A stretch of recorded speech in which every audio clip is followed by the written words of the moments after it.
Madam Speaker, here we are today with 1.5 million people relying on food banks, 7 million people having cut their diets below what they should be eating because they cannot afford the price of food. This is the misery that has unfolded after 8 years of this Prime Minister's inflationary deficits and carbon taxes.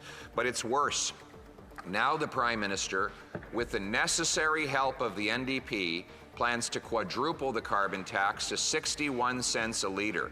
When you tax the gas and diesel of the farmer who makes the food and the trucker who ships the food, you tax all who buy the food. No wonder people cannot afford groceries. The NDP Liberal government is taxing those groceries and now terrifyingly plans to quadruple that tax.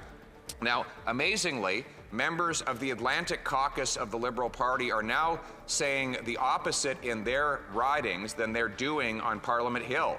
They have voted 23 times to hike the carbon tax when they're here. But then when they go back to Atlantic Canada, they say they're against the carbon tax. So, Madam Speaker, the people of Atlantic Canada are smarter than that. They're not going to be fooled by politicians who say one thing in the Atlantic and say the exact opposite when they are on Parliament Hill. They will realize this is a very simple principle.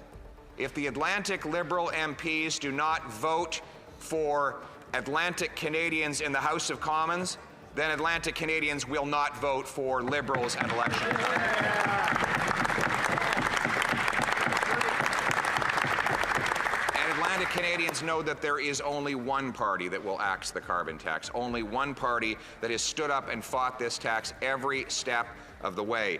And over the weekend, we will make sure that Atlantic Canadians are aware that their MPs will be voting on Tuesday on whether to A, quadruple the tax to 61 cents a litre, or B, axe the tax. That's the choice.